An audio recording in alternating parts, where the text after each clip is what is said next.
Bom dia a cada um e a cada uma.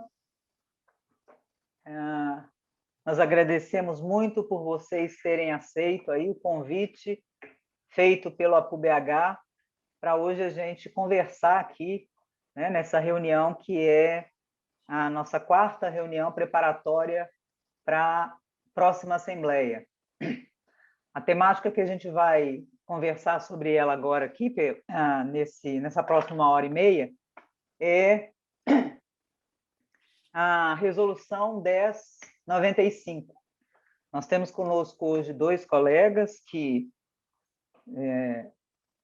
têm mais informações sobre a resolução e que vão contribuir conosco, uma vez que o objetivo dessas reuniões é nos subsidiar, nos trazer informações, nos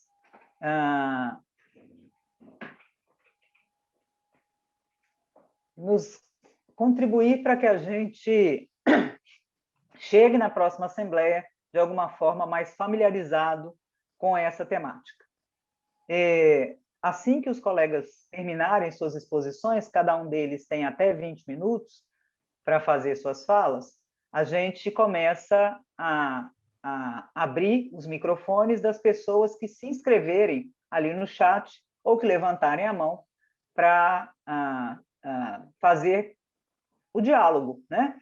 E esse diálogo aí não necessariamente perguntas, ele pode ser discordâncias, ele pode ser pedido de maiores informações, ele pode ser posicionamentos, né? Pode ser aquilo tudo que a gente faz numa reunião que se pretende reunião de professores da educação superior, se preparando para a próxima Assembleia. Ok? Então, vamos lá. Muito bom dia, mais uma vez, a cada um e a cada uma. Ana Gomes, os próximos 20 minutos são seus. Esteja à vontade. Então, bom dia, minha gente. Meu nome é Ana Gomes, sou da Faculdade de Educação. Estou na UFMG desde 1999. Vocês me escutam bem? Está tranquilo? Tá? Então, bom, primeiro, bom dia a todos e todas. E eu estou aqui por solicitação da APU, em função de eu ter tido acesso à discussão da elaboração da revisão dessa resolução 1095, por ser membro do CEP e, dentro do CEP, ser membro da Câmara de Extensão. Então, a discussão que eu consigo trazer é aquela que eu tive acesso na Câmara de Extensão, quando foi feita a discussão, não era um lugar de deliberação, mas foi feita a discussão da proposta de revisão dessa resolução. Talvez o jeito mais simples, eu estou imaginando, eu não sei se vocês todos têm, aqui somos poucos, pode ser que seja tranquilo, vocês têm conhecimento da resolução, da existente, da 1095? Ou convém passar na tela aqui, compartilhar o texto e aí fica mais fácil de acionar a conversa? O que vocês acham? Depende um pouco da necessidade da disponibilidade.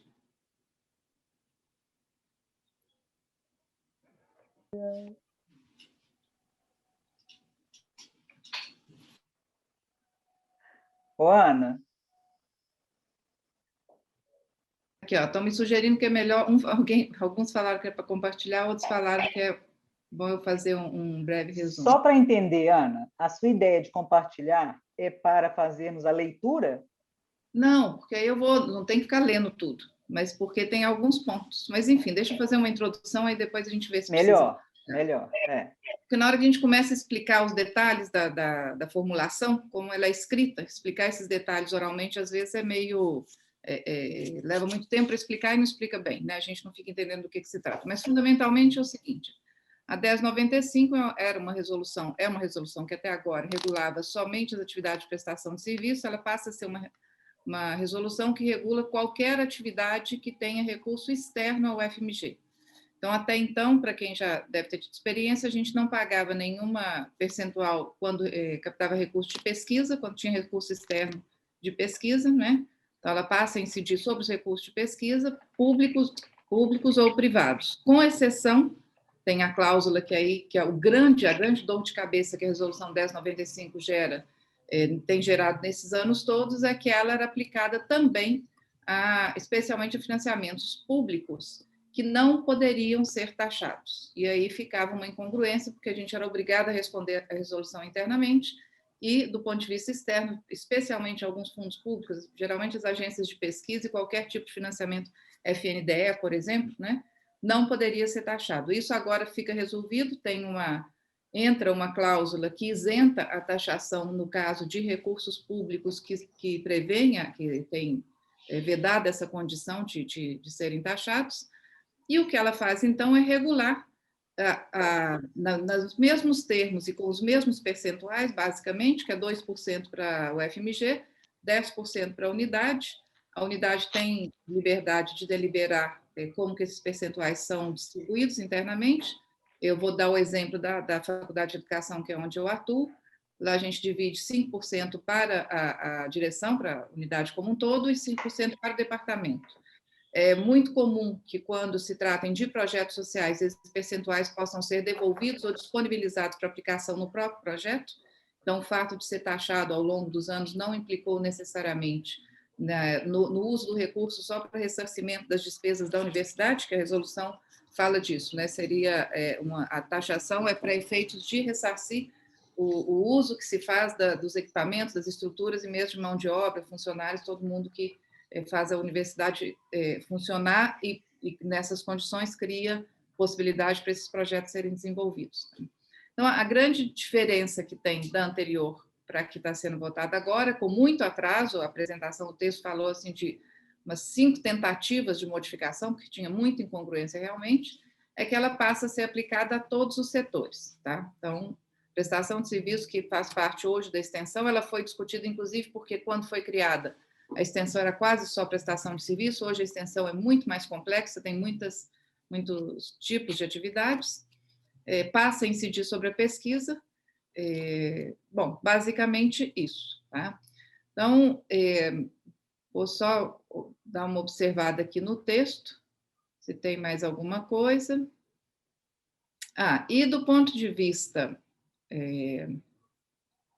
da aprovação das atividades, as atividades de extensão sempre foram, e para que fossem, inclusive, incluídas no SENEX e no CIEX, e fossem, né, passadas por todos os trâmites necessários, elas sempre foram atividades aprovadas no departamento, diferente do que acontece com as atividades de pesquisa, que até então não era. Isso não foi discutido na Câmara de Extensão, porque não é de competência da Câmara de Extensão, mas como tinha um artigo da resolução, que eu estou buscando aqui, dessa nova formulação, que previa, aqui, no artigo 4º, no parágrafo 2, está formulado da seguinte maneira: os projetos financiados exclusivamente por agências de fomento para pesquisa ficam dispensados da aprovação pelas instâncias definidas nos artigos 6 e 7 da presente resolução. A aprovação é a aprovação que a gente já conhece, que toda atividade de extensão tem que tramitar pelo departamento e pela unidade maior, o colegiado maior da unidade, né? E as atividades de pesquisa não têm essa tramitação. Então, no caso, fosse uma atividade com recurso externo, ainda que seja, por exemplo, a FAPEMIG pode financiar atividade de extensão, ela não tem que financiar, apesar de ser uma fundação de pesquisa, ela pode financiar também, já financiou atividades de extensão. Então, surgiu essa dúvida se o fato do fundo for de pesquisa, né, se poderia estar isento do percurso de aprovação dos projetos sobre os quais depois incidiria a taxação dessa resolução. O que se propõe à Câmara de Extensão é que, em sendo projeto de extensão, independente do fundo, ainda que o fundo que traz o financiamento seja de pesquisa, o processo de aprovação nas instâncias se mantém. Tá? Então, essa foi a natureza da discussão, não foi muito complicada, vocês estão vendo, na Câmara de Extensão. Provavelmente tem que ter ainda uma discussão na Câmara de Pesquisa e pós-graduação, e depois isso vai à votação. Tá? Eu acho que era isso que eu tinha para dizer. Se for necessário mais algum esclarecimento, se quiserem ver algum particular do texto da resolução, isso foi circulado, foi passado nas unidades, então não é nada que tenha dificuldade de ter acesso. Eu acho que seria isso, gente. Eu me coloco à disposição para quem quiser, se eu puder esclarecer alguma coisa que não tenha ficado, porventura, suficientemente bem informada. Tá? Agradeço, Ana. E aí, quando digo agradeço, em nome do APUB, APUB compreendido como sua diretoria, seu conselho de representantes e filiados e filiadas.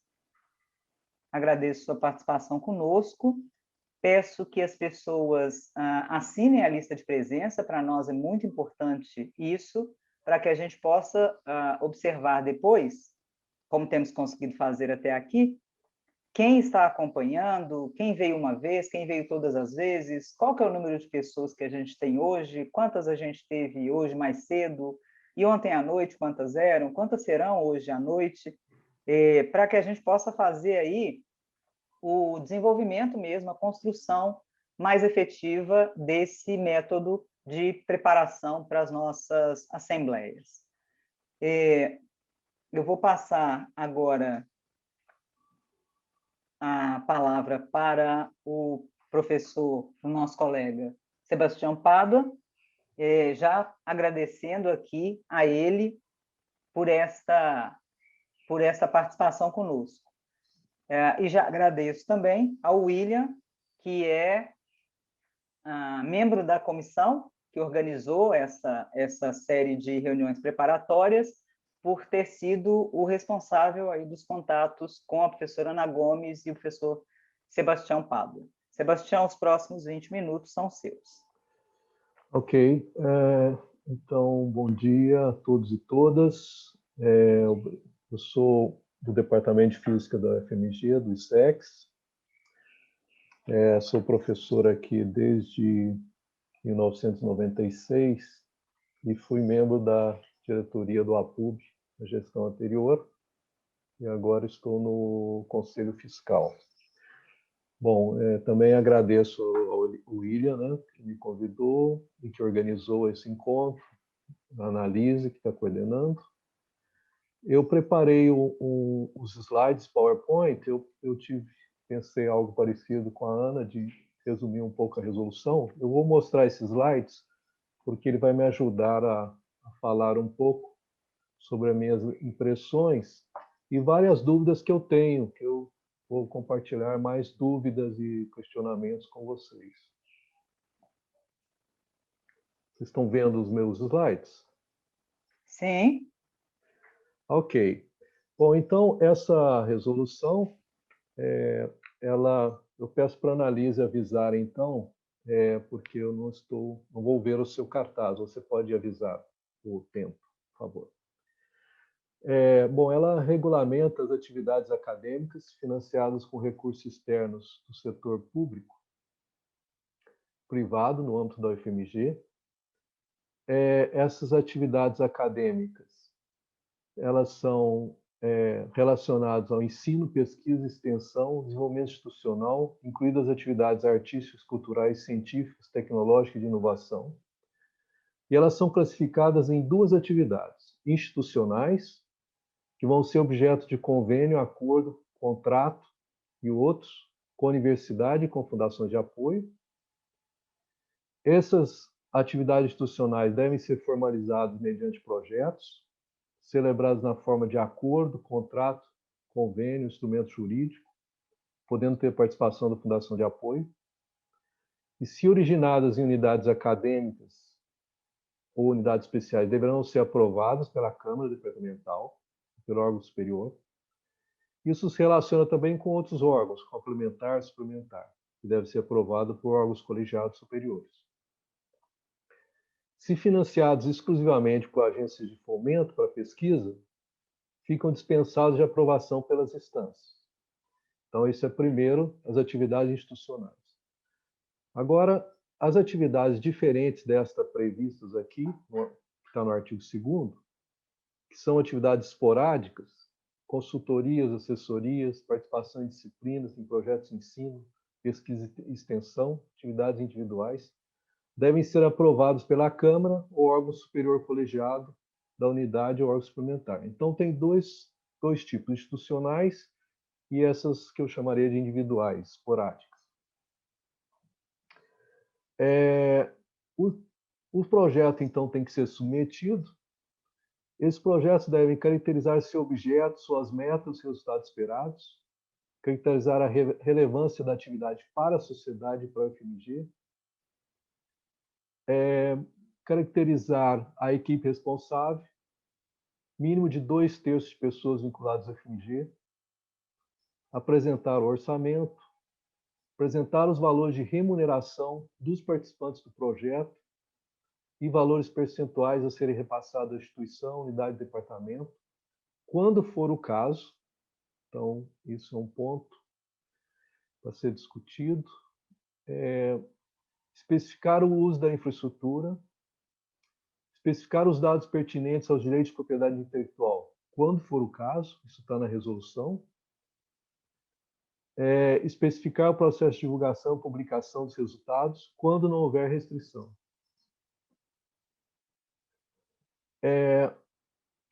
Essas atividades deverão ser exercidas pelos servidores sem prejuízo das demais atividades, gratuitamente ou mediante pagamento, regime de 40 horas ou DE, técnicos administrativos, vinculados ao projeto, não deve exceder a carga horária anual prevista na legislação. Caso o projeto seja em outro órgão, deve ter anuência do órgão de origem. Não deve estabelecer quaisquer vantagens ou direitos trabalhistas em relação à universidade, a participação dos servidores discentes nesses projetos. E as atividades que requeram apoio da UFMG poderão receber recursos provenientes do orçamento. Todo valor total de recursos, um percentual de 2% irá para a administração central, 10% para a unidade acadêmica ou unidade especial, órgão suplementar. Mas aqui tem um porém que ele pode ser reduzido a critério das unidades acadêmicas ou quando interesse da instituição. Para isso, precisa uma resolução específica interna. Não se aplicam no caso de projetos financiados por agências de fomento ou órgãos públicos que vedem recolhimento de percentuais. Então, aqui, que vedem, né?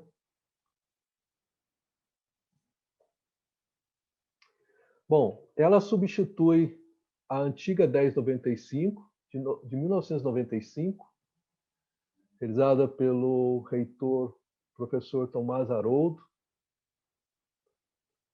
Algumas diferenças que eu pude ver.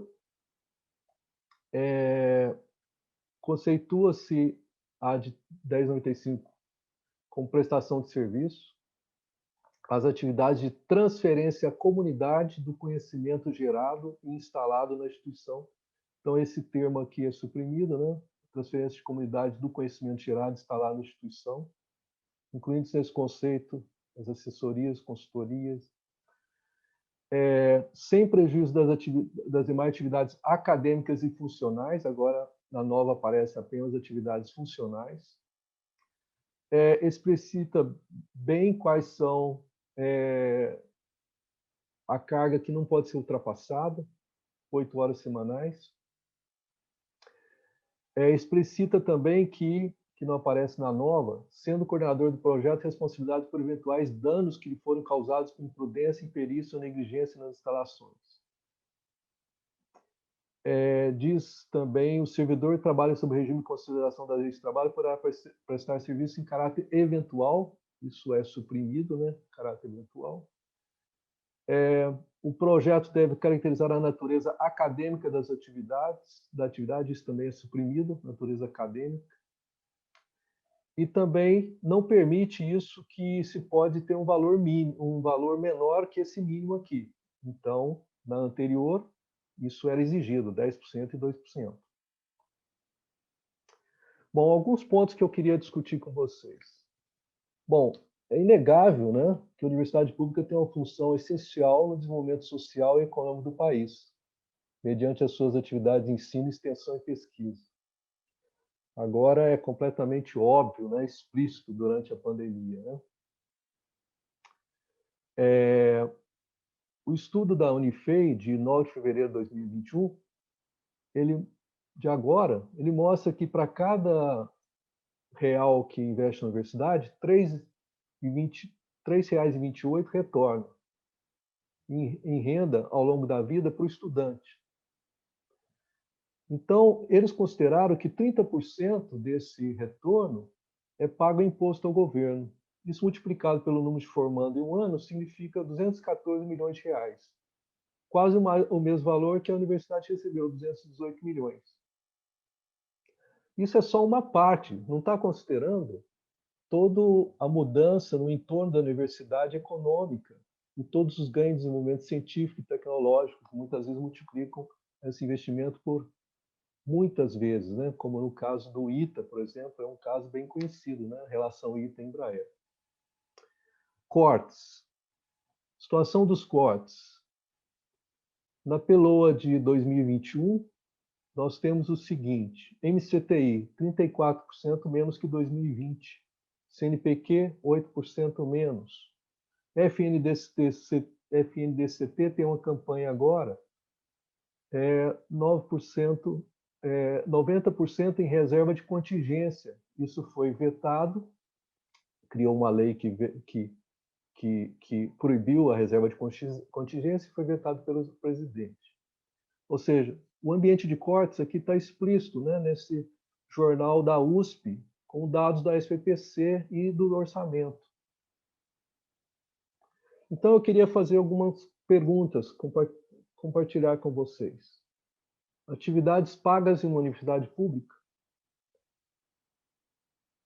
Recursos do SENEC são essenciais para a realização de várias atividades, incluindo pagamento de pessoal em várias unidades, né?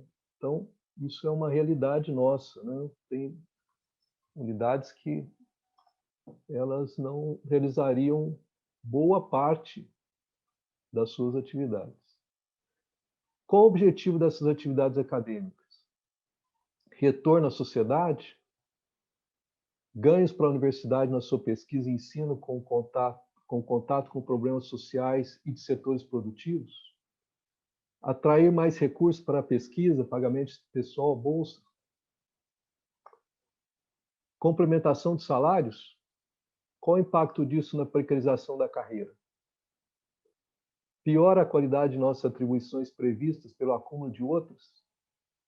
A universidade perde independência no aumento, cada vez maior das atividades direcionadas com objetivos a curto prazo, né? Muitas vezes de captação de recursos. Estimula a desobrigação do Estado de financiamento das nossas atividades.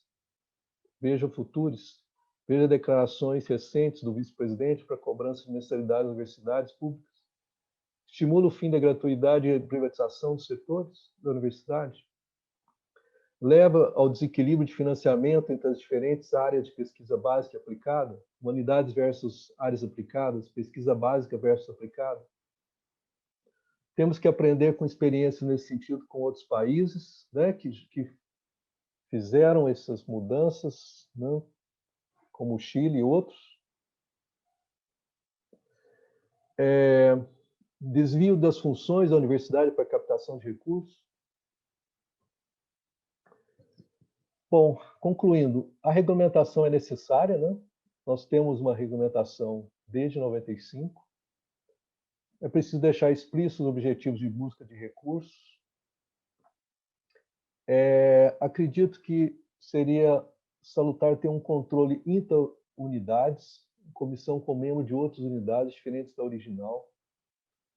Ter garantia que as atividades previstas não fiquem maiores que as atividades naturais da universidade pública, que recebe financiamento federal de agências de fomento. E, finalmente, eu acho que essa discussão tem que ser amadurecida, né? Nós temos que fazer uma boa comparação com a anterior, ver o objetivo dos pontos suprimidos e comparar com experiências de outros países e quais foram as consequências para a universidade pública desse país. Obrigado.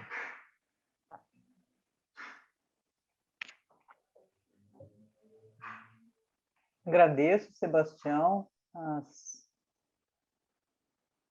a explanação e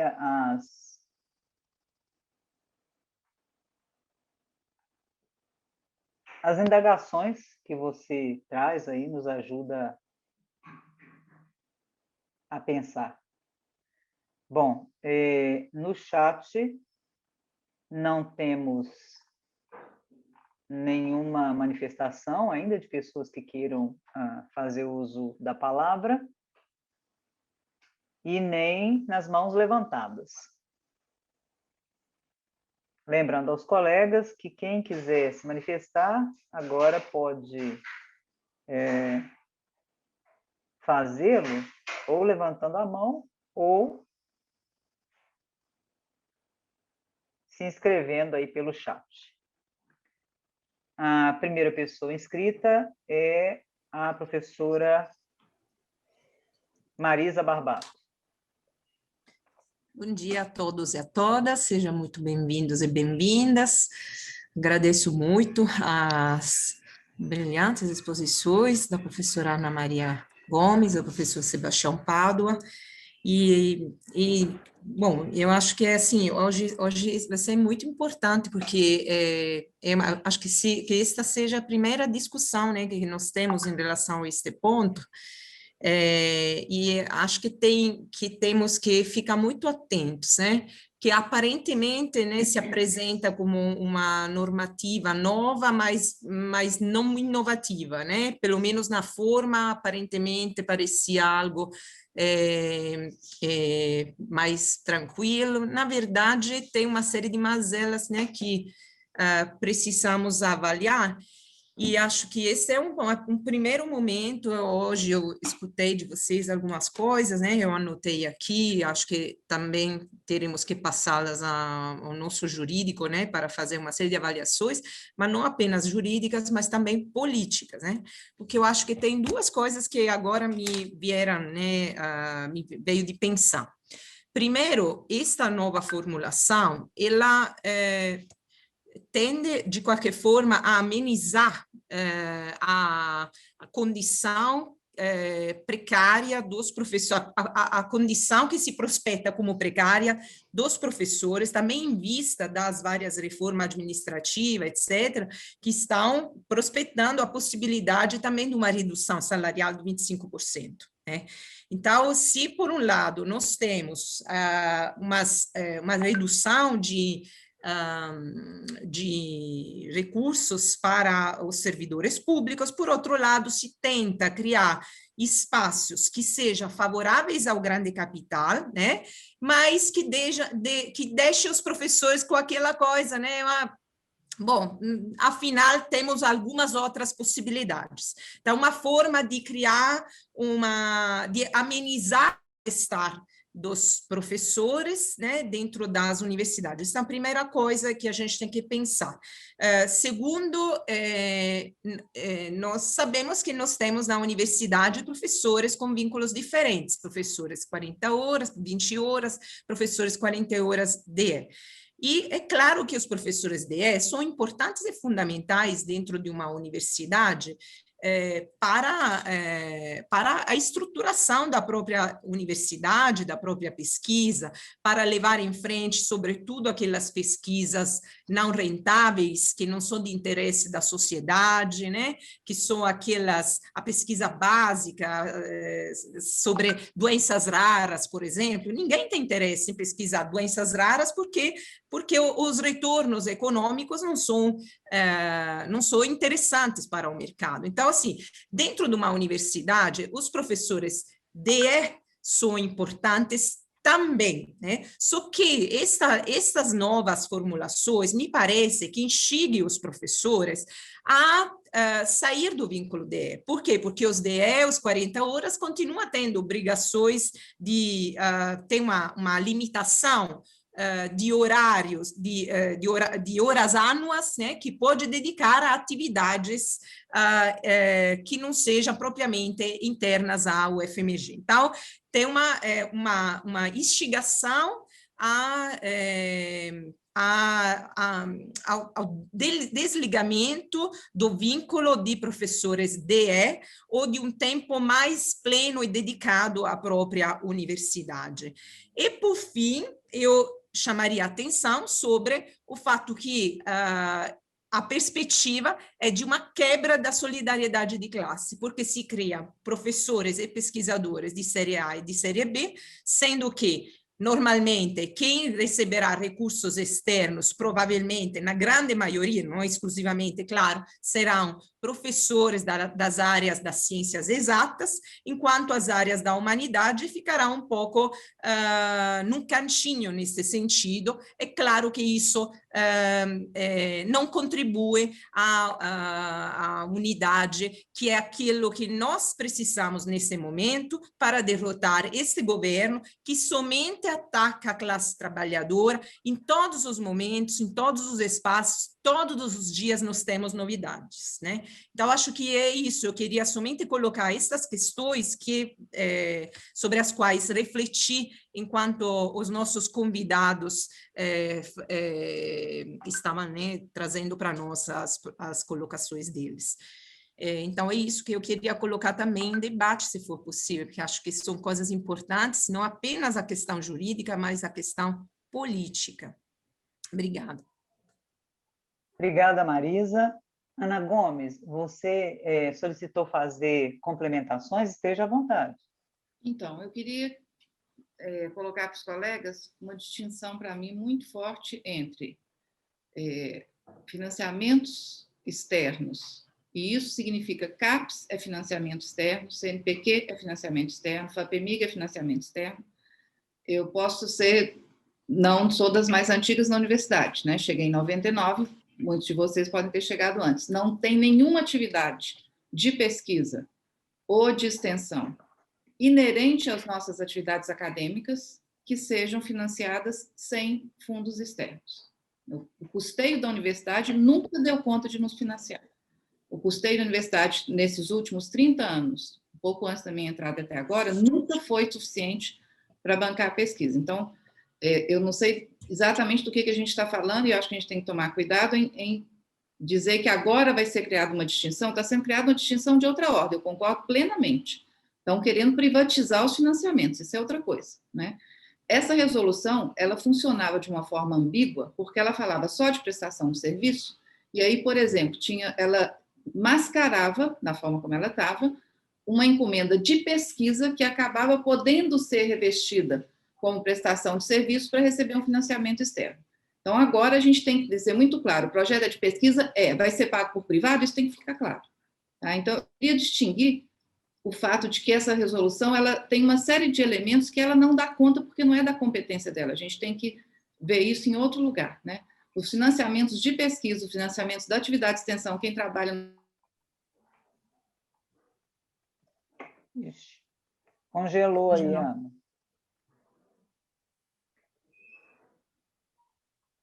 Praxe aqui do sistema. Nós atuamos muito na Faculdade de Educação junto aos sistemas de ensino, por exemplo. Então, são fundos públicos. Agora, por exemplo, na última reunião da Câmara de Extensão, tem um convênio com a Prefeitura de Contagem. Tá? Então, cai nessa ideia. É financiamento externo, é prestação de serviço, mas é para uma rede pública de ensino para qualificação dos professores da rede pública de ensino e proposição de projetos de atuação conjunta.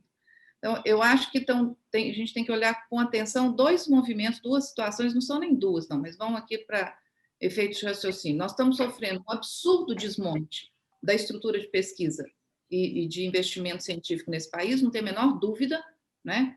Isso não se resolve com essa resolução, isso não muda fundamentalmente o que essa resolução tem a dizer, isso é uma luta muito mais ampla, que nós estamos investindo nela em todos os canais, por todos os caminhos. Então, o que está acontecendo é que aquilo que até então gerava esses percentuais que essa resolução determina, né? Financiamento da CAPES, financiamento do CNPq, financiamento da FAPEMIG, financiamento do FNDE, financiamento de vários fundos públicos, do MDA, né? Eles não estão existindo mais. Então, eu acho que é isso só para prestar atenção que não é essa resolução o movente desse tipo de problema, tá? Ela traz outras questões que a gente tem que prestar atenção porque ela é combinada com esse horizonte de corte e desmonte absurdo que nós estamos vivendo, né? Mas eu acho que, do ponto de vista dela singularmente, ela explicita coisas que precisavam ser explicitadas. Eu, desde que entrei para a universidade, eu acho um absurdo eu ter que ficar inventando solução para uma contradição que era eu ter que pagar taxa sobre recurso público, porque estava previsto na 1095. Isso agora não vai ter mais. Quer dizer, se eu recebo um financiamento público, é vedado o pagamento de taxa, agora finalmente isso vai fazer... Agora, por exemplo, nesse acordo com a Prefeitura de Contagem, né? Se houver repasse da Prefeitura de Contagem para as atividades, não se paga taxa se isso é previsto, é impedido pela própria Prefeitura de Contagem. Então, tem umas questões de fundo aí, de circulação de recursos, né? Que não são só... que não se exaurem na discussão dessa resolução. Essa resolução está resolvendo alguns problemas muito mal colocados, né? Agora, é claro que ela está acontecendo no momento em que a gente tem esse grande impulso de privatização das universidades, tá? Então, eu queria só chamar a atenção para isso, porque a briga por não privatizar, ela é enorme e tem que ser levada. Ela não se resolve nessa resolução, e bloquear essa resolução vai gerar problema, talvez, de outra ordem, que problemas históricos, né? Por exemplo, quando é dito ali atividades acadêmicas individuais, isso é regulado em outras resoluções. Nós não podemos assumir atividades acadêmicas individuais com tempo, contrato, nada disso. Tem colegas que, por não ter prestado atenção nisso, acabaram trabalhando com setores da serviço público do Estado, fizeram pagamento em forma de contrato, esse cara teve a ideia dele suspensa e teve que negociar a devolução porque ele não prestou atenção na resolução 1095, que impede, além do que é impedido, independente de qualquer coisa, porque é impedido pelo regime de DE, né? Então, estou só querendo chamar a atenção que acho que nessa resolução algumas coisas podiam ser resolvidas sim. Agora, ela se combina, e claro que nesse momento em que a gente tem uma grande entrada de recursos, gente, emenda parlamentar, recurso externo, tá? Agora, muita coisa na universidade está se fazendo, não se faz com as verbas devidamente conduzidas nas agências adequadas, a gente tem que ir buscar recurso em emenda parlamentar. Isso é recurso externo, ou seja, então acho que eu queria só chamar a atenção que são duas questões, pelo menos, de fundo. Essa resolução sempre foi mal resolvida, ela resolvia de forma inadequada muita coisa.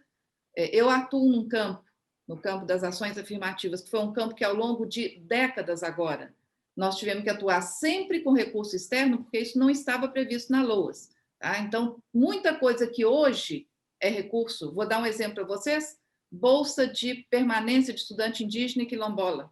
Tá? Isso, durante muito tempo, a gente tinha que pedir, fazer o TED, pedir nos órgãos, né, de fomento para que a gente tivesse condição de fazer esse pagamento. Isso virou política, e aí, então, hoje, ser regulado, a gente não tem que mexer mais com isso. Mas eu atuei muito nesse campo de construção de políticas não existentes e que você começa construindo com recursos externos ao ordinário financiamento. E depois a construção é justamente, dependendo daquilo que está sendo feito, isso tem que ser transformado em uma componente que deve fazer parte da LOAS e deve fazer parte do ordinário financiamento da universidade. Então, acho que uma coisa é esse campo em que a gente atua com recurso externo, porque você está construindo coisas que ordinariamente, né, construindo propostas, construindo ações que ordinariamente ainda não fazem parte do quadro da universidade, né? E essa resolução sempre foi um impedimento complicado. Quando você tem uma unidade no sentido da Faculdade de Educação, Faculdade de Medicina, que negocia isso adequadamente, a gente cumpria o requisito de ter que pagar o percentual e a própria faculdade disponibilizava o percentual para os nossos projetos que eram de caráter social, que era um absurdo nós termos que contribuir captando recurso para, por exemplo, construir projeto para estudante indígena quilombola, ainda ter que contribuir para a manutenção da universidade. Mas o jeito que a gente fazia era retornar com esses recursos, que eram taxados, retornava e aplicava no próprio projeto. Né? Vocês estão entendendo o que eu estou querendo dizer? Ah? Porque tem um problema sério, sim, da prestação de serviço e da privatização. Isso não se resolve nessa resolução. E essa resolução tem que ser ajustada para ela, inclusive, parar de gerar essas taxações injustas que desde 95 ela gera. Né? Todo mundo é obrigado a pagar, mesmo dos fundos que não são previstos. Uma cláusula que talvez possa ser introduzida, que a justificativa de projeto social isenta o percentual, e isso, na minha unidade, era negociado assim, sempre foi negociado assim. Quer dizer, se é um projeto social, isso pode ser ônus da própria universidade, então, que tenha uma previsão de como é que é caracterizado um projeto de interesse social e ele não é submetido à taxação, né? Isso era uma negociação caso a caso que a gente fazia com a unidade. Mas eu acho que eu estou só chamando a atenção que nós não vamos resolver nada com essa pequena resolução diante do desmonte muito maior, que tem muito mais alcance, é muito mais destrutivo, é de uma potência absurda, né, e absurdo em todos os sentidos, que nós estamos sendo submetidos. Tá? Não sei se eu fui clara, eu sinto que eu não fiz um raciocínio linear, mas acho que alguma coisa que eu queria dizer. Eu posso Agradeço, um momento, Annalisa? Ana. Não sei se tem alguém inscrito. Só um minutinho, Marisa. Agradeço, Ana, a fala. Aqui a gente não tem nem mão levantada, nem ninguém inscrito. Podemos encerrar o debate, colegas?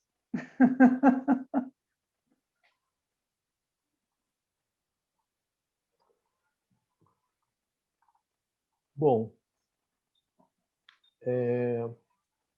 talvez eu possa dizer que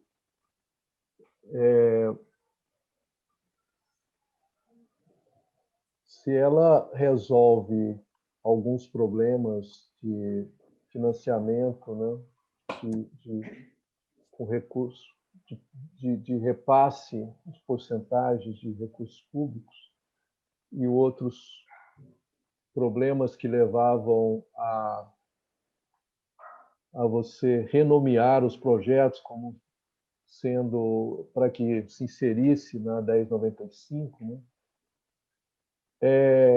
Coincidência ou não, ela está sendo realizada paralelamente aos grandes cortes, né? Então, se você olha todos os gráficos, por exemplo, do financiamento da CAPES, vamos pegar só um exemplo, né? Você tem mais de 30 bilhões de cortes desde 2014, 2015. E todas as outras agências, vocês vão ver gráficos semelhantes. E também a gente teve o Futuros, né? 2 tentativas do Futuros, que vinha no sentido de captação de recursos externos. E também a gente pode olhar para experiências como no Chile, por exemplo, que a Universidade do Chile, 70% dos recursos são captados fora do orçamento do Estado chileno, né? Então, eu acho que uma coisa objetiva é você olhar na antiga resolução, excetuando os casos que a Ana Maria colocou, né, que eram problemas, termos que, por exemplo, foram suprimidos, como atividade acadêmica, né? Então, o projeto deveria constar que deveria ser atividades acadêmicas, agora ficou só de interesse da sociedade e outros pontos assim. E então acho que é isso. Eu acho que precisa uma leitura atenta, né? A normatização, ter essa norma, claro que é fundamental, já existia inclusive, mas a gente precisa se perguntar quais vão ser as consequências, né, de uma abertura maior. Essa norma traz uma abertura maior.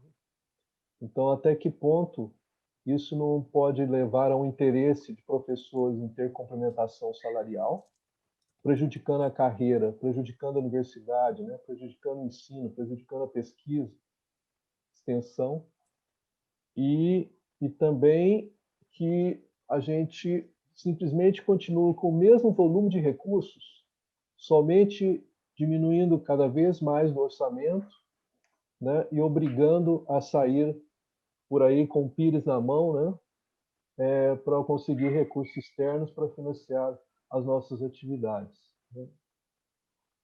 Então, é isso. Gostaria de complementar. Obrigada, Sebastião. Sebastião e Ana, tem uma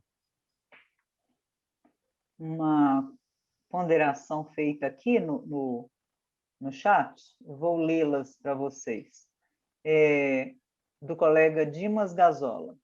Diz o seguinte: bom dia a todos. Parabéns pelo tema em discussão.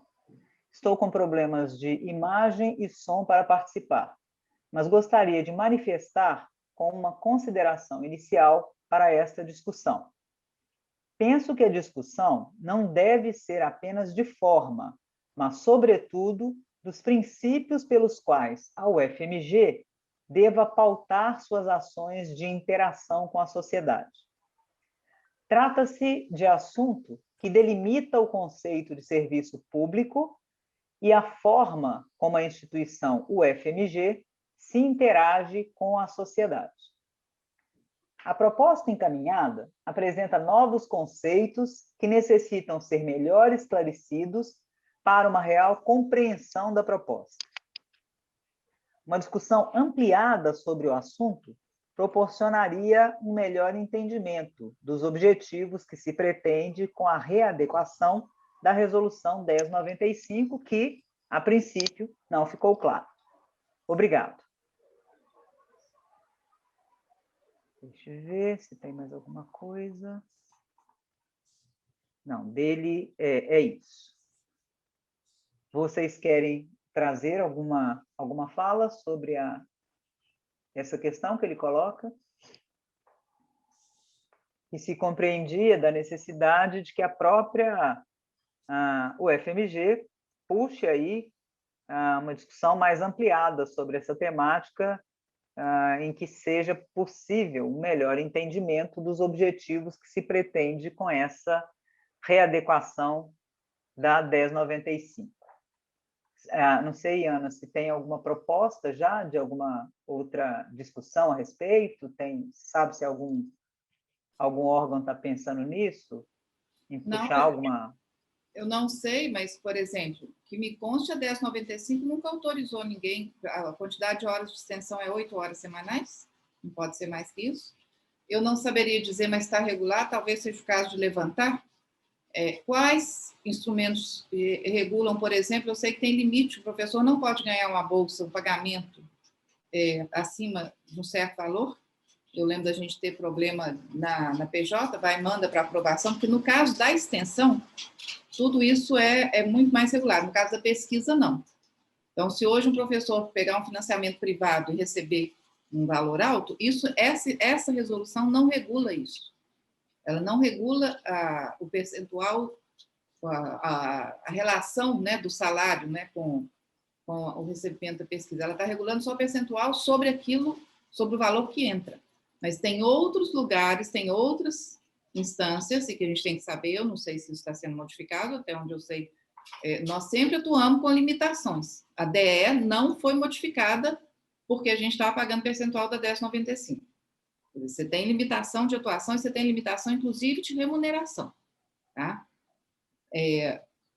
O caso que não se discutiu, e repito sobre isso porque eu não tenho informação suficiente, não é da nossa área, Annalise, porque a área de ciências humanas não tem bolsas de pesquisas fantásticas, enormemente pagas, pelo contrário. Né? Então, na nossa área, a gente tem os grandes financiamentos que a gente lida com eles, são todos financiamentos públicos, para efeito de atividade junto a 90% das vezes a órgão público, mas se não é órgão público, é uma pequena prefeitura ou pequenas ações dessa ordem, associações, né, pequenas associações comunitárias que são caracterizadas, né, não são públicas, mas, enfim, eu sei que existem enormes financiamentos de pesquisa que já acontecem, né? Então seria o caso da gente se informar onde é que está regulado isso, porque não é nessa resolução, tá? Essa resolução não diz quanto que a pessoa pode receber como bolsa pelo pagamento, nem diz quanto da carga horária dela pode ser comprometido com atividade de prestação de serviço. Isso está regulado em outro lugar, isso que eu estou querendo dizer. Né? Essas limitações existem e o Futuris foi uma das tentativas que eles fizeram de mudar isso, não emplacou ainda, né? Mas eu não sei se isso está sendo mudado, que eu saiba, eu não tenho notícia. Uma coisa importante que ela coloca em pauta é que agora os financiamentos de pesquisa vão ser taxados, e até então não eram taxados. Tá? Então, e por agora, isso não está sendo discutido, eles não são aprovados nos órgãos. Tá? A extensão e a prestação de serviço né? A prestação de serviço, ela é mais aparentemente controlada, porque se você passar como forma de pesquisa, no regime até então, que não precisa de aprovação, Você pode passar uma prestação de pesquisa, de serviço, como se você estivesse fazendo pesquisa, mas nada disso essa resolução segura. Porque não é esse instrumento, ela não vai resolver. E quando foi levantada aí uma discussão mais de mérito, né, a função social da universidade, né, e nós estamos num momento importante de discussão da extensão, né, ampliar, trabalhar de forma mais orgânica, ter maneiras de atuar efetivamente na extensão. A extensão sempre teve muito pouco recurso para atividade de extensão, né? Então, a gente teria que entrar numa fase aí de movimentar, solicitar recurso público não ordinário, fora da LOAS, tá? Uhum. Aí, quando é recurso tipo isso, FNDE, se agora, com a mudança da resolução, a FNDE aporta recurso na universidade, a gente não paga o percentual. Até então, pagava-se, dissimuladamente, porque tinha uma incongruência legal, tá? Então, eu acho que a gente tem que prestar atenção, sim, a coincidência de tempos sempre causa estranheza, né? Nós passamos tantos anos com abundância de recurso público, onde essa resolução era absolutamente inadequada, e agora, justamente quando faria sentido ela ser modificada, ela é modificada na hora que estão querendo modificar o aporte de recursos, cortar completamente o recurso público e entrar com recurso privado. Só que eu acho que ela não segura, né? Não mexer nessa resolução. Eu acho que tem outras coisas que talvez, se tem alguém que tem que estar mais preparado, mais qualificado, para colocar no quadro os outros elementos. O professor Sebastião trouxe os elementos do corte, né, de financiamento, a gente tem claramente, né? Agora, tem até que olhar, Sebastião, por exemplo, quando você tem um corte que incide num programa como o PNPD, o Programa Nacional de Pós-Doutorado, né? O PNPD já tinha se tornado política recorrente, então ele não é da nossa LOAS, mas também ele não é considerado uma entrada, a gente acessava a agência diretamente, a CAPES, né? Uhum. No momento em que esses cortes vão sendo feitos e a gente não vê mais o recurso, não entra por outro caminho, porque essa resolução, ela incidia, ela tem incidência sobre aqueles recursos repassados na forma de TED, né, de descentralização, tá? Termo especial de descentralização, ou seja, aqueles recursos que não eram recorrentemente alocados em políticas já estabelecidas, né? E aí tinha esse problema da gente conseguir o recurso e ter que pagar taxa sobre ele, não podia. Isso tudo está suspenso, né? TED ou política estabelecida que a gente acessa na agência, os financiamentos da CAPES e alguns do CNPq, tudo isso ao contrário. CNPq, vocês estão sabendo hoje que bolsa de CNPq não é mais cota por, como era, né? Cota por programa. Cada programa tem uma cota de bolsas da CATA, uma cota de bolsa do CNPq. Agora é edital. A gente faz um edital e concorre. Você pode não ganhar a bolsa do CNPq para os programas de pós-graduação. É isso que eles estão fazendo, tá? Então, eu estou querendo dizer que essa resolução ela é acanhada, ela tem um escopo muito limitado para a gente querer discutir com ela coisas muito mais graves que estão acontecendo, né? Ela talvez tenha que ser discutida junto com outras deliberações e outros mecanismos que estão sendo. A discussão da extensão, nesse momento, ela está indo na contramão do que o governo está fazendo. Nós estamos num momento de grande revisão da nossa relação com a sociedade, uma coisa que nunca se conseguiu fazer no Brasil, de ter uma relação orgânica com os agentes externos, construir efetivas parcerias através de uma política consistente de extensão. E é claro que isso vai pressupor um aporte de recurso externo. E provavelmente nessa lógica de que vai se começar a atuar dentro de um âmbito até então não existente, na medida que isso amadureça, não com esse governo e não com essa verve que nós estamos vivendo, mas a lógica é sempre essa. Você começa com um tipo de inovação, abrindo caminho, fazendo experimentações e depois instituindo políticas a partir dessas inovações, né?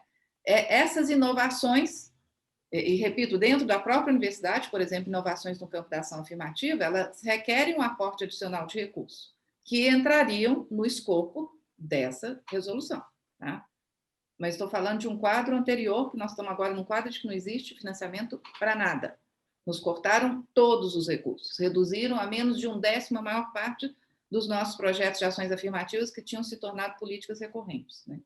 Então, estou só chamando atenção para isso. Não basta discutir a resolução 1095 para a gente enfrentar o problema que é muito maior, né? E talvez procurar saber se, sem a gente ter uma clara percepção, se esse controle, por exemplo, esse caminho da privatização das atividades institucionais, das nossas atividades, está passando por outros mecanismos que possam ser combinados com a 1095. Ela é muito acanhada, ela não segura. É que é o que eu disse para vocês. em plena vigência da 1095, teve gente que perdeu a DE porque fez uma atividade com a prefeitura e foi pago na forma inadequada. Quer dizer, aqui os mecanismos ainda são muito restritos. Quem quiser passar prestação de serviço e pesquisa privada, já estava fazendo isso antes. Se agora vai ter que declarar na 1095 e vai ter que pagar, mudou, né? Não vai ser mais a 1095. Pode ser até que nos dê um instrumento a mais de dar visibilidade para isso, dependendo da maneira como vai ser formulado. E acho que, fundamentalmente, talvez de tudo que eu já vi, o que faltou é explicitar o caráter social das atividades que vão receber aporte de recurso externo, de modo que esse caráter social seja motivo de uma isenção ou de uma diminuição da taxação, né? Que isso realmente não foi falado em nenhum momento. Isso acontecia em algumas outras instâncias, não na 1095, mas acho que isso também vale a pena ser acrescentado. Colegas, nós temos inscritos 2 pessoas aqui no chat, e eu queria saber, Marisa, como você já fez uso da fala, se eu posso passar primeiro para o colega que ainda não falou. Eu estou falando isso, gente, porque nós temos mais 20 minutos da nossa conversa, tá bom? Então, para a gente não ficar gente sem falar. Helder, você, por gentileza, depois a professora Marisa. Eu estou pedindo, gente, que se mais alguém quiser se manifestar, se inscreva aí no chat ou levante a mão durante a fala do colega Helder, que aí a gente já vai caminhando para as nossas conclusões aqui, ok? Helder, por gentileza, é você. Obrigado, Annalise. Muito obrigado, Ana, Sebastião. Foi bastante esclarecedor as apresentações e também esses comentários posteriores que vocês nos trouxeram. Eu estou entendendo, na linha do que a Ana Gomes nos apresentou, né, de que, entendendo, e também em função de uma colocação no chat do Dimas Gazola, com a qual eu concordo, estou entendendo que a nossa ação política sobre esse tema, ela tem que ultrapassar o estudo, a discussão da resolução, né? Claro que a resolução está posta agora, mas a gente precisa ir além, né? E nessa perspectiva, eu não sei, precisaríamos de encontrar colegas, né, com experiência nessa gestão colegiada que nós temos na UFMG, experiência administrativa e experiência em pesquisa e extensão, para poder identificar todos essa trama, né? Porque é uma trama. A Ana Gomes chamou atenção, né? Não vai ser numa resolução específica aqui ou ali, é uma trama de pequenas mudanças e o conjunto dessas normatizações, né, que vai produzir o efeito para cá ou para lá. Em relação à conjuntura, eu queria acrescentar que nós temos uma conjuntura de destruição do fomento, né, a pesquisa, a extensão e as atividades de ensino e formação da universidade, mas num contexto em que a perspectiva de financiamento privado para a universidade, esse dado que o Sebastião trouxe, por exemplo, muito interessante e importante e grave, da Universidade do Chile ter 70% das suas verbas capturadas da iniciativa privada, isso é um quadro que não se coloca conjunturalmente no Brasil, né? Aqui, esse financiamento, essa relação da universidade com o setor privado no Brasil, antes desse contexto de crise, já era caracterizada por uma lógica em que os professores das universidades, nos convênios, nas parcerias, né, atuavam como substituto dos departamentos de pesquisa e desenvolvimento, que no Brasil não existe, né? Nos países capitalistas centrais, as empresas têm institutos de pesquisa e desenvolvimento, que inclusive empregam pesquisadores formados nas universidades. No Brasil a gente nunca teve isso. No Brasil a gente tem uma lógica de adaptação de tecnologias, né? Não de produção de ciência e tecnologia aqui nas corporações, muitas vezes, na maioria das vezes são subsidiárias, né? São parte de corporações internacionais, e a nossa tradição não é essa. Nossa tradição é de que as adaptações de tecnologia para a economia sejam feitas nas universidades, né? Então, a universidade sendo usada pelo setor privado para substituir algo no qual ela não investe, e não é só aqui no Brasil. Países capitalistas periféricos de desenvolvimento dependente associado têm essa característica, né? E no quadro atual, nem essa perspectiva, né, de cooptação da universidade para substituição de departamentos de pesquisa e desenvolvimento das empresas que atuam no Brasil e que não têm esses departamentos, nem está colocado, né? Porque o projeto econômico que este governo e as elites brasileiras que sustentam esse governo apontam é um projeto de reprimarização da economia, né? A indústria no Brasil, não há política industrial e não há interesse da parte dominante, hegemônica das nossas elites que exista, né? Então, um alerta que a gente tem que fazer a todos os colegas que podem, nessa resolução, ou em resoluções similares, ficarem encantados, como disse a Marisa, né, encantados com a perspectiva de uma complementação salarial. Esse dinheiro não existe e não existirá enquanto o projeto econômico para o país for esse de reprimarização da nossa economia, vincular a nossa economia à exportação de commodities, matéria-primas sem valor agregado. Então, do ponto de vista político, precisamos alertar a todos os colegas que esse é o projeto econômico que está posto para o nosso país. E ele não dá esperança de complementação salarial, seja com essa resolução, seja com qualquer outra, né? Então, o sindicato, né? Minha concepção do sindicato, qual é? Sindicato é a entidade que defende os interesses políticos e econômicos dos trabalhadores, né? Então, é esse o quadro conjuntural, né, que muitos apontam para a economia e do qual eu não discordo. E é nesse contexto, nessa análise de conjuntura, a gente tem que pensar nossas ações, e eu concordo que o encaminhamento é esse que a Ana Gomes propôs, dentro de diretriz que o Dimas Gazola nos apresentou. Desculpa por ter me estendido muito.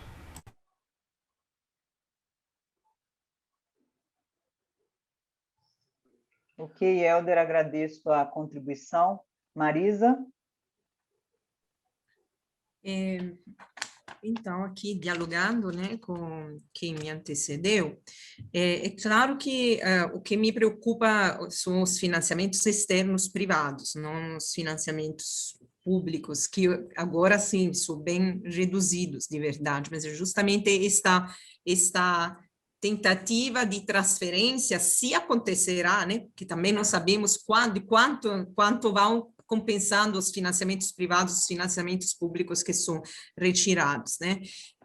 Mas essas são todas coisas que a gente precisa avaliar. Eu concordo plenamente com quanto falado pela Ana Maria e agora reforçado pelo Hélio, que precisa fazer um esforço para entender quais são os combinados entre todas estas norminhas que estão sendo postas por um lado e por outro, né, para compreender melhor quais são as mazelas que se escondem atrás, não apenas desta resolução, mas de toda esse conjunto de normas. Então, acho que realmente uma das coisas a se fazer é isso, escutar mais as pessoas que tenham profundidade sobre o assunto, dialogar mais, tentar fazer um esforço de compreensão para ir um pouco para ir um pouco além das linhas que estão postas, né? E acho que, dialogando com Dimas, que realmente a gente precisa discutir quais são os princípios pelos quais a UFMG presta suas ações, mas não apenas a UFMG, precisamos nós voltar a pensar como universidade pública em geral. Então, nesse sentido, acho importante fazer essa discussão também nacionalmente, dialogar com as outras universidades do país, entender um pouco como as outras universidades estão se vendo nesse processo de privatização da universidade, que está posto, que é evidente, que, como disse o Helder, é um projeto neoliberal, liberar e que é posto para fazer o Brasil, neste caso, mas não é um plano limitado ao Brasil, subserviente da lógica do grande capital. Então, acho que precisamos...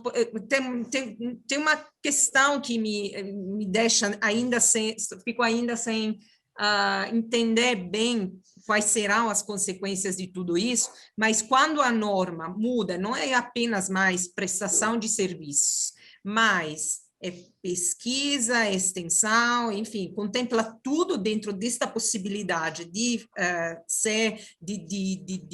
conseguir um financiamento externo, quanto tudo isso, assim, vai realmente poder afetar a nossa pesquisa, a nossa extensão. Porque é claro que quando você tem um financiamento externo privado, né, eu estou falando dos privados, é claro, o direcionamento da pesquisa é inevitável, né? Então, quanto muda dentro da universidade, na própria extensão, no impacto transformador da universidade, da sociedade pela universidade. Acho que são todas questões que a gente precisa colocar na mesa e debater, né, no conjunto.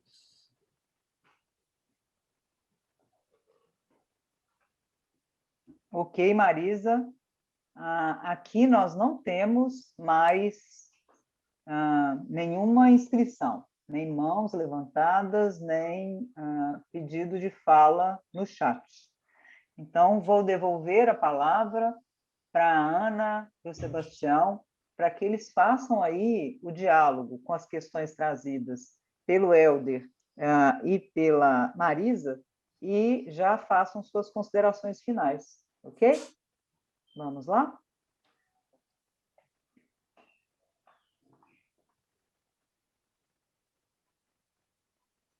Pode ser você, Ana.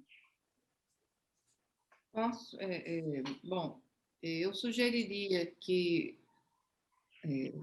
primeiro, tivesse um diálogo com pessoas de setores bem diferentes. Como eu disse, eu venho da área das ciências humanas e, em particular, da educação, que tem uma interface muito forte com projetos públicos, né? Então, tem uma série de problemas que não se colocam, né? Porque a gente estava lidando com todas essas questões, mas só com financiamento público, com ações de caráter social, na interface da pesquisa com a extensão e com o ensino, né?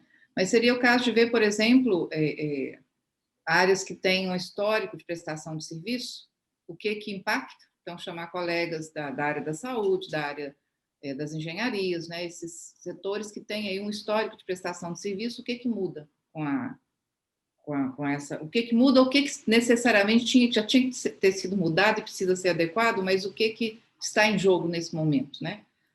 E acho que essa é a primeira questão. A segunda questão é ver melhor o que significa pesquisa, porque até então faço uma observação muito grave, né? Assim, ousando dizer coisas que podem ser até as pessoas podem depois ficarem se sentindo acusadas injustamente. Mas a pesquisa nunca entrou na 1095, tá? E agora entraria. E na rubrica pesquisa, porque era isenta de taxação, muita coisa podia acontecer. Então, muita prestação de serviço, e que, na verdade, era outra coisa, né? Era pesquisa privada, né? Acabava acontecendo sem taxação, tá? Então, acho que quando tem uma ampliação de tudo aquilo que é externo, não tem que correr, não, a gente tem que, com calma, tentar entender como está caracterizado esse externo, como que vai ser regulado, mas tem algo aí que eu acho que, a meu ver, já tinha que ter acontecido há muito tempo, é que esse externo permitisse aferir com mais clareza quando é que atividades, né, nomeadas de outra forma, na verdade, são prestação de serviços, são utilização do equipamento público da universidade, da competência dos profissionais, da competência instalada, que sabemos que no Brasil está nas universidades públicas, sem ter que arcar com o ônus de que é isso que estão fazendo, né? Porque até então o que estava acontecendo era isso. Punha outro nome, punha outro tipo de, né? Passava como pesquisa, o que na verdade estava acontecendo era a prestação de serviço sem taxação, né? Então, seria interessante ver qual discussão está sendo feita na Câmara de Pesquisa, como isso está sendo olhado, né? E os setores que tradicionalmente já têm um histórico de prestação de serviço, tentar entender o que está acontecendo. E talvez, estou pensando também, trazer os setores, como é a Faculdade de Educação, não sei quais outros têm tão fortes como o campo da educação, o campo da economia é um pouco semelhante, mas não tanto, porque a gente tem um histórico de colaboração externa pública, né? E quais são os impactos e o que precisaria ser revisto.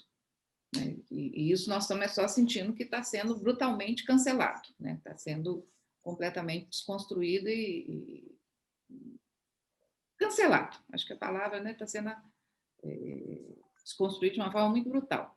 Então, nós vamos dizer esses 3 planos. O que está sendo feito em relação à regulação da pesquisa, no que diz respeito à resolução 1095, quem historicamente já presta serviços, o que muda e o que esse momento acarreta, e quem historicamente tem uma colaboração externa no setor público, né, como é o campo da educação, da saúde e outros, que a gente sempre atua no campo do serviço público, mesmo que externamente à universidade, que impacto isso tem? Eu diria que são essas 3 linhas para a gente procurar ter clareza e, repito, a resolução 1095, que é a que vai substituí-la, é muito acanhada, ela está regulando uma coisa muito específica dentro de um horizonte que é muito mais complexo, muito mais amplo. Bom, gostaria de dizer que foi muito interessante estar aqui no debate, né? Agradecer de novo a Ana William e o APUB pela essa iniciativa e agradecer a Ana Maria por várias informações mais detalhadas de alguns pontos que eu não estava por dentro, né, interno à resolução. E em relação às ponderações do Helder e da Marisa, né, eu compartilho dessas preocupações. Então, eu acho que é importante a gente situar essa resolução dentro de uma situação de cortes, qual o papel de atração de recursos externos para a universidade e qual o papel que essa resolução faz, e já fazia anterior, em relação à complementação de salários, né? Esse tipo de projeto eu acompanhei algumas vezes como membro da congregação dos SECs, né? Então, alguns pontos que a Ana Maria colocou, entre projeto de pesquisa versus projeto de prestação de serviço, eu acompanhava esses detalhes, né, que eram discutidos lá. Bom, então, acho boas sugestões da Ana Maria, né, que a gente olhe o que isso vai afetar para a pesquisa, o que muda, né, e qual que é o impacto em aportes de setor público com essa nova resolução. E talvez seria útil também a gente fazer um levantamento, se a gente conseguisse esses números, de qual que é o percentual desses recursos externos ao orçamento da universidade e das agências tradicionais de fomento, né? Qual que é o percentual relativo deles e como que eles afetam a universidade. E acredito também que é importante olhar esses pontos suprimidos da resolução anterior e quais são as consequências, né? Bom, eu compartilho eu deixo aqui as minhas preocupações que eu coloquei, né? Que é a questão da desobrigação do Estado com financiamento, né? Então, mesmo ela sendo uma resolução pequena, né, ela pode estimular 2 coisas, que é a necessidade de atração de recursos e perda de independência da pesquisa, e o segundo pode estimular complementação salarial, né, e que tem consequências de precarização da carreira. Então, era isso que eu gostaria de terminar aqui. Obrigado. Sebastião, repete, por gentileza, a sua formulação da pergunta. Qual que é o percentual?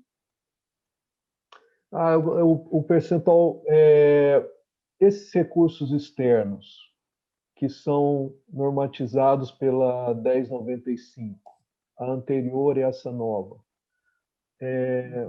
qual que é o percentual em relação aos recursos da universidade que via orçamento federal? Qual que é o impacto desses recursos externos para o financiamento das atividades das unidades? Acho que era importante a gente ter esses números. Ok, obrigado. Bom, nós não temos aqui mais nenhuma manifestação de alguém querendo falar alguma coisa. William, quer falar alguma coisa?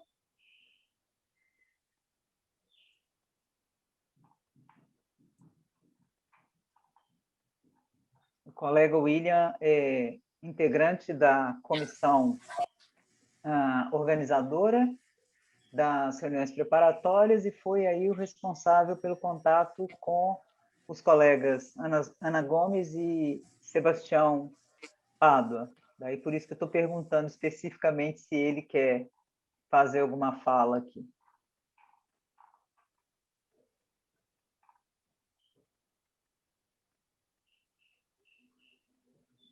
Bom, acredito que não. Eu quero, mais uma vez, em nome do APU-BH, naquela perspectiva que disse no início da nossa conversa, APU-BH entendido como sua diretoria, seu conselho de representantes, seus filiados e filiadas, agradecer enormemente a cada um e a cada uma de vocês que estiveram conosco hoje. Fomos 24 pessoas nessa conversa. Na verdade, fomos 26, porque 2 pessoas já informaram que precisavam sair. Quero agradecer muito a Ana Gomes, Sebastião Pádua, contribuições riquíssimas aí para a nossa compreensão da temática. O objetivo dessas reuniões é que a gente não entre na Assembleia sem saber do que é que se trata a temática, e acredito eu que cada um e cada uma dos colegas que aqui estiveram, certamente, daquilo que já sabiam, passam a compreender melhor ainda o que é que a 1095 significa em todo o quadro, né, em todo o quadro aí que a gente vive nesse momento. Tá? Quero solicitar que, se por acaso alguém ainda não assinou a lista de chamada, que o faça, porque para nós é muito importante saber do alcance desse método que estamos pensando, inclusive para aprimorá-lo, esse método de reuniões preparatórias. Mais uma vez, agradecer Ana, Sebastião, cada um e cada uma das pessoas que aqui estiveram conosco, e convidá-los para a nossa conversa de hoje à tarde, que é a quinta e última. É o momento em que nós vamos conversar com um deputado federal, uma vereadora e um coordenador nacional de entidade docente sobre a reforma administrativa e os impactos dela, né, com certeza, na nossa vida como trabalhadores da educação superior pública. Tá? Vai ser das 17h30 às 18h45, porque os nossos 3 convidados têm atividade a partir das 19h. Então, para eles, a gente realmente precisa fechar a conversa antes das 19h.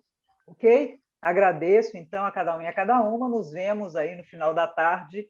Tudo de melhor, gente. Saúde, paz, vacina. Quando eu digo tudo de melhor, né, eu estou me referindo a saúde, paz, vacina, derrota da PEC 186, revogação imediata da Emenda Constitucional 95. É isso que eu estou dizendo quando digo tudo de melhor. Tá? Vamos lá, vamos almoçar, que daqui a pouco temos mais coisas. Agradecidíssima, gente. Super, super valeu aí a contribuição de vocês, viu? Muito mesmo. Obrigado. Tchau, tchau. Tchau. Tchau. Tudo de bom. Obrigada pelo convite.